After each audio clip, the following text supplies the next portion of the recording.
Okay, guys, I'm back here. Been recording here the last couple of days, and I was talking to Fred, my son, about it, and he wants to share a little bit about his life and what God has done for him. I'm going to help Fred a little bit to get through some of it, because sometimes it's hard for him to talk about everything he's been through. So he's going to try to tell a little bit about his testimony and how he does acknowledge that God was with him his whole life. Go ahead, say who you are. I'm Fred, and I remember that I lived with my mom, Darlene, gave birth to my brother, little Jesse. And I remember that the cops, and I was very scared. And I remember that when me and Abel was bad, our uncle drew us out naked and dug us in the trailer. That's when he was about 2 and 3. He's talking about his birth mother, Darlene, and his birth father, Frederick. His birth mother didn't take real good care of Fred, kept him a lot in the crib, him and his sister April. And the last time Fred was with his birth mother was when she gave birth to his other brother, Jesse. She gave birth to Jesse on the toilet, where Jesse died, but was brought back to life by the police and the paramedics. He was talking about that. When that happened, Fred was put in placement with his uncles and his cousins, with his sister April. Anytime Fred or April would act bad or inappropriate or just kind of be children, they would strip Fred and his sister April naked and lock them outside for the nights. That went on for about 6 months, the police report said. With that, Fred was placed with a foster parent named Phyllis with his sister April. Where in that, Fred was abused there too. Can you say some stuff about living with Phyllis, what she used to do? When Phyllis hung me outside with the dog. Where did you sleep at? In the dog house. With who? With Wazzy. Who is? The dog. And what else happened with Phyllis? What else, if you didn't do things her way, what would happen? She pulled me downstairs. Downstairs in what? In the basement.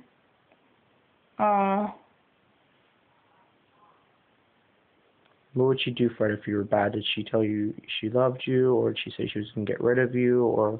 And she said she would get rid of me. You know, he lived there for about 3 years. A lot of verbal abuse and some physical abuse, it seemed, and definitely a lot of neglect. Like he said, she would lock him outside and force him to sleep outside with the dog in the dog box. To this day, Fred really doesn't like the smell of a wet animal, you know. Phyllis did give Fred back and kept April. She dropped him off right before his birthday up at Children and Youth Services. Can you remember that day, Fred? When Phyllis dropped you off? No. Okay, she dropped him off, and he was in custody then of Children and Youth on top of the YMCA in Greensburg, Pennsylvania. There was a shelter where they put orphan kids or kind of like respite type care. Fred, can you tell me how you felt when you were living on top of the YMCA? Scared. And I threw a chair out the window. Why'd you throw the chair out the window? I was nervous and got scared of it. You said to me once that you just didn't want to live. Is that how you felt? Yeah. You know, he was there for about 6 months of living there, where he was placed in many foster homes, back and forth. Eventually, he was placed in another foster home with a woman named Barbara in West Newton. And Robbie. And her son Robbie, and their other foster child Austin. And other foster children came in and out of the home, where the amount of abuse that was done there was just unheard of. Can you remember Fred first going to Barbara's house? I left the car.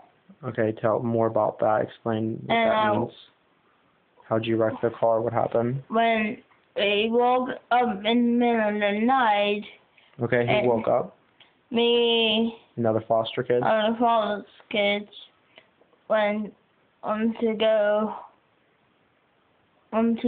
away from Barbara and wanted to run away. I hid in the factory. Okay, well, but what happened? So you guys stole the car while Barbara and that was sleeping, right? Right.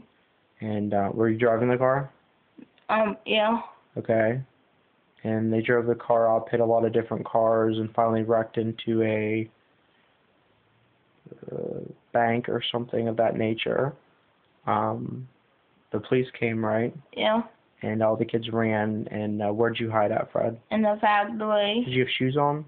No. No. What'd you step on? The glass. Glass, yeah. And you guys hid there, and eventually you just... came to the cops. And went back. And what happened when you got back to Barbara's house then? I was standing in the corner with books on my head. Yeah, when Fred would do something bad at Barbara's house, there was lots of torture that was done to him.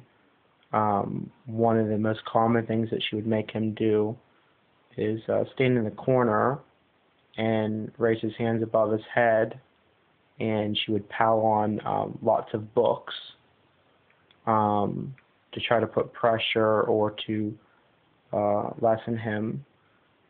Was there a time you were locked in a cage there, Fred? Maybe like a couple times. Like a doll cage? Yeah. Yeah. Locked him up like he was an animal. How about if you would get in a fight with any of the other foster kids? Austin. Yeah, Austin. They put having the handcuffs on me and having them on Austin. They would handcuff the foster kids together so they could just beat up on each other if they wouldn't get along.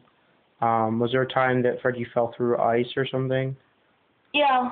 Okay, tell us about that. I fell through ice down the Newton Pond here. And the fire trucks came. You went down there to play. Was anyone watching you or? No. No, he went down by himself. About 8 years old, down to a pond that was about 4 blocks away. He fell through the ice and went under. The fire trucks and whatnot, and firemen, policemen, and whatnot had to come there and rescue him from underneath the ice. What happened when you got home from that, Fred? Did you get to the hospital? Did you go home? The hospital. Yeah. When I met Fred at that point, Barbara wasn't really feeding him, and when Fred would want to eat, because there was times where she literally starved him, he would want to eat a lot, and she would let him eat to the point that he would throw up. What happened if you threw up? What would she make you do with the stuff you just threw up? Eat it. She would make him re-eat his own vomit. You know. Within that, though, I did meet Fred, working with him at a school. Named NHS. And in that, he's come to live with me. Within that, he's become my son. I adopted him. And in through that, Fred has come to know. Who have you come to know? You know, my mom and dad. We're a whole family, but most important, you've come to church with me. And what have you learned at church? God is mighty and He's holy. Has God ever left you through any of them bad things, Fred? No. No. Has He loved you, and does He have a purpose in you? Yeah. Yes. And how about all the bad things that happened to us? It's only going to make us stronger. Yeah. Anything else you want to say to the camera of encouragement to make someone? I love all of the church people, and that's when I was. And the end.